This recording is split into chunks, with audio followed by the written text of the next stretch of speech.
الحمد لله وحده والصلاة والسلام على من لا نبي بعده اما بعد فاعوذ بالله من الشیطان الرجیم. به نام خدای بخشنده و مهربان. جزء 15 سوره اسراء. اسراء یعنی در شب بردن است. اسرا یسرا اسراء یعنی در شب بردن. سفری که رسول اکرم صلی الله علیه وسلم در شب معراج داشت دو قسمت بود.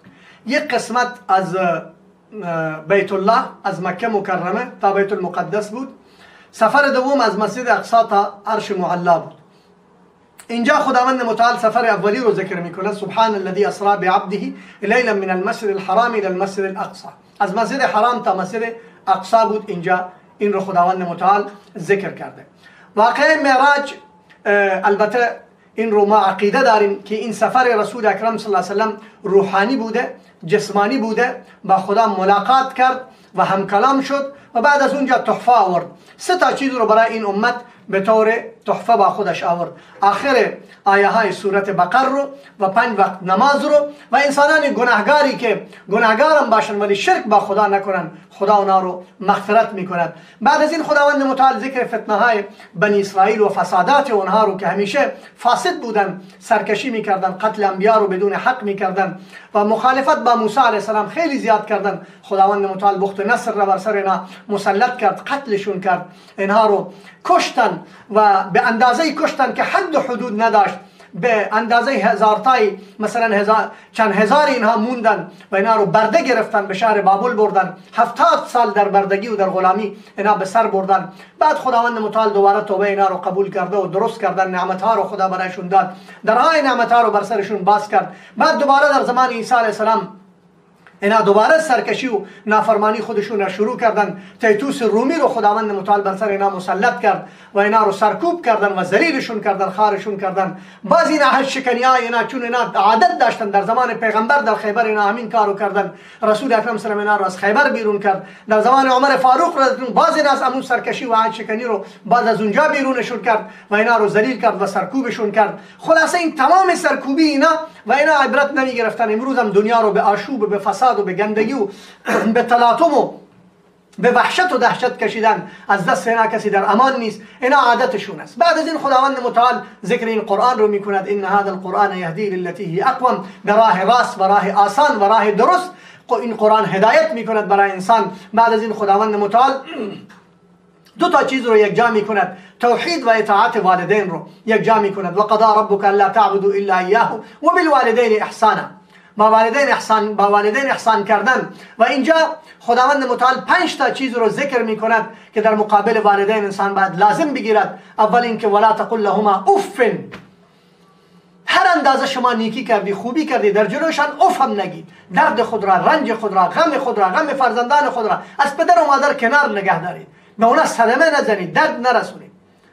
بقیه‌شو بهتر هر اندازه که فکر میکنید. ولا تقل لهما اف ولا تنهرهما. حرف سخت، کلمه سخت بنا نگید که دلشون آزرده بشه، دلشون شکسته بشه. و قل لهما قولا کریما. سخن نیک، سخن کریم، بدون استحقاق و بدون منت همه چیز را واگذار پدر و مادر کن که اونا یعنی کرم کن بر سر اونا. واخفض لهما جناح الذل من الرحمه. قدیم ما گنجشکار و شکار میکردیم. گنجشک وقتی میافتاد شکار میشد میافتاد پر خود را اینطوری پهن میکرد که من حالا میکشی، ذبح میکنی. اینطوری پر خود را بیانداز جلوی پاهای مادرت که ای مادر هر چی تو میگی من همون کار رو میکنم. واخفض لهما جناح الذل من الرحمه. الشفقت نه از مجبوری. و قل رب ارحمهما كما ربياني صغيرا. دعا بکنید برای اونها، دعا بخواهید که همچنان که ما بچه بودیم ما رو پرورش دادن. خدا اینا رو همینطوری حفاظت کن و نگه دار. بعد از این اعمال زشت مشرکین را که از گرسنگی و از فقر فرزندان خود را میکشتن، خداوند متعال برایشون فرمود ولا تقتلوا اولادکم خشیة املاق نحن نرزقهم وإياكم. من به اینا روزی میدم، اینا رو قتل نکنید. و همچنان خداوند متعال خیلی چیزا من کرد اینجا که اینا اشتباهات بودن. ولا تقربوا الزنا. به زنا نزدیک نشید و قتل ناحق نکنید. ولا تقتلوا النفس التي حرم الله الا بالحق. مال یتیم رو نخورید. اوفوا بالعهد. وفا به عهد بکنید. اوفوا الکیل. و کیل و میزان رو شما پایین و بالا نکنید. و همچنان ولا تقف ما ليس لك به علم. چیزی که شما نمیفهمید سخت وانستید که ما میفهمیم، ما میدانیم، علم با ما هست. علم الله رو تسلیم بکنید. ولا تمشي في الارض مرحا. و همچنان تکبر نکنید و خودخواهی نکنید که خدا این رو دوست ندارد. کل ذلك کان سیئ عند ربک مکروها.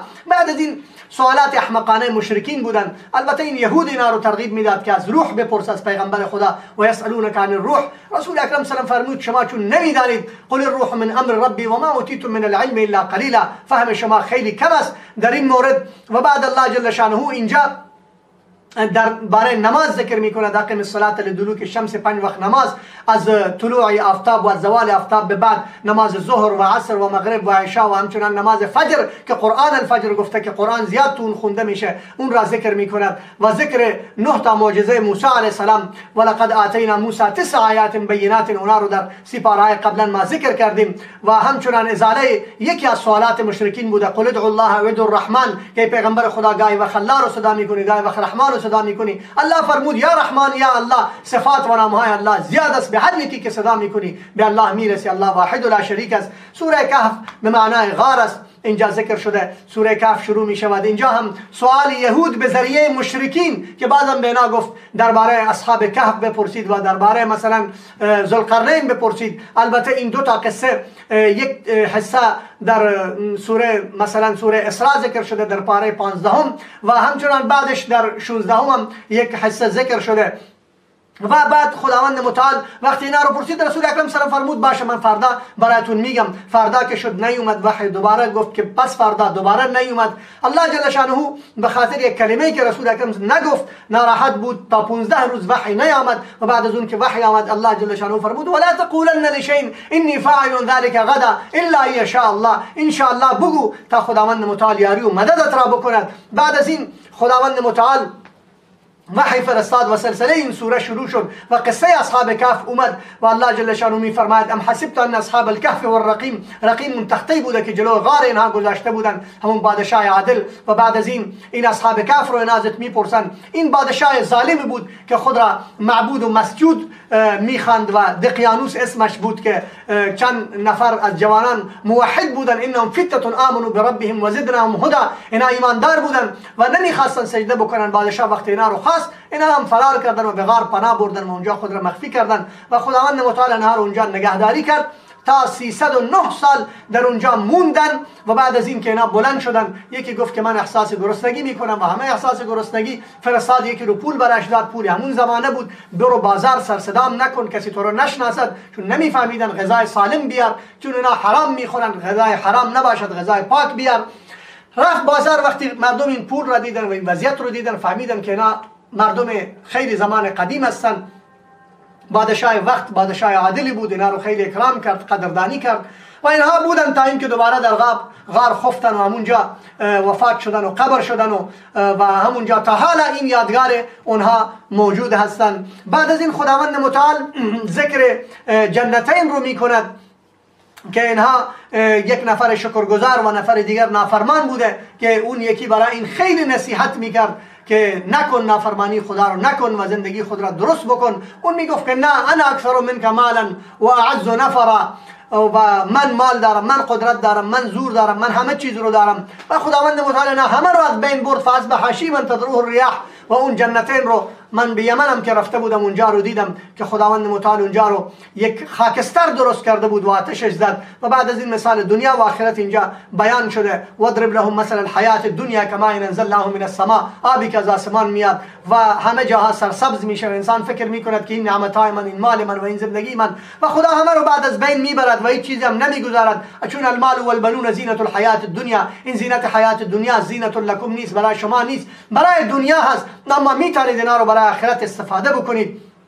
و قصه موسی علیه السلام رو خداوند متعال اینجا با خضر علیه السلام ذکر میکند و مقداری که اینجا ذکر میشه خیلی مختصر است. در جزء 15 و 16 هم اینجا ذکر میشه. مختصرش این بوده که موسی علیه السلام رو خداوند متعال به خاطر یک امتحانی به مجمع البحرین فرستاد که اونجا با یک کسی ملاقات میکند. موسی علیه السلام با خادم خودش در ظرف ماهی رو گذاشت و با هم رفتن و به خادمش گفت هر جایی که به غلامش گفت که هر جایی که این ماهی از اینجا رفت به طرف دریاب، همونجا مقصد ما و شخص مطلوب اونجا گیر میاد و انشالله این فکرت باشه. فنسی حوتهما، اون ماهی رو فراموش کرد و به جای دیگر رفت، میخواستن استراحت بکنن. وقتی دیدن که ماهی نیست گفت که کجا هست ماهی؟ گفت والله من خبر ندارم، اون که اونجا رفته به بحر رفت یا به آب رفت و من متوجه نشدم، فراموش کردم برای شما بگم.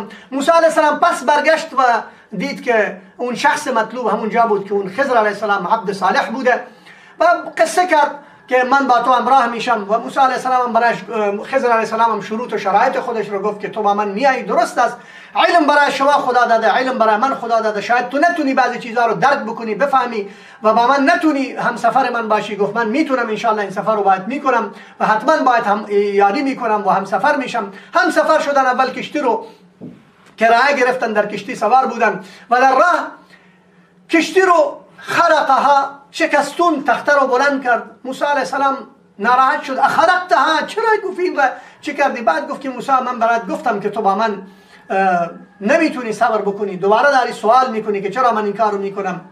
قال لا تؤاخذنی بما نسیت ولا ترهقنی من امری عسرا، اشکال نداره، من فراموش کردم، به فراموشی من را نگیر، انشالله دوباره ساکت میمونم، جلو میرم. بعد از این جلو رفتن، یک قریه داخل شدن، اونجا یک غلامی رو گرفت و اون را قتل کرد و زمانی که غلام رو قتل کرد اونجا باز موسی علیه السلام ناراحت شد که قال قتلت نفسا زکیه، برای چی این بچه رو تو قتل کردی؟ چرا این رو قتل کردی؟ اون گفت باز به موسی علیه السلام گفت من بهت گفتم که تو با من نمیتونی صبر بکنی و موسی علیه السلام در انتها برایش گفت که اشکال نداره. قال ان سالتك عن شيء بعدا فلا تصاحبني، اگر بار دیگر من پرسیدم انشالله منو بگذار، یاری منو، دوستی منو ول کن و من انشالله دوباره این کارو نمیکنم. و همین بود که اینا با هم رفتن. خدا علم خود را ثابت میکند که علم من چقدر باشد. یک نبی علم دوست خود را که خضر بوده یا عبد صالح بوده اون را نمیداند و نمیفهمد که چی بگوید برای اون علمی که در حرکت است و علمی که در نشست است، علم روحانی است و علم که مثلا اون قال است و علم حال است. الله جل شانه بر تمام علوم قادر است و تمام علم ها در نزد الله است و الله به رسول الله صلی الله علیه و میفرماید برای شخصی که میفرماید که علم اولین و آخرین را خدا به من داده، اون هم میگوید که ربی زدنی علما، خدا در علم من اضافگی بکن. الله جل شانه به ما فهم و درک و شعور و علم نصیب بکند و ما رو بفهماند. السلام علیکم و رحمت الله و برکاته.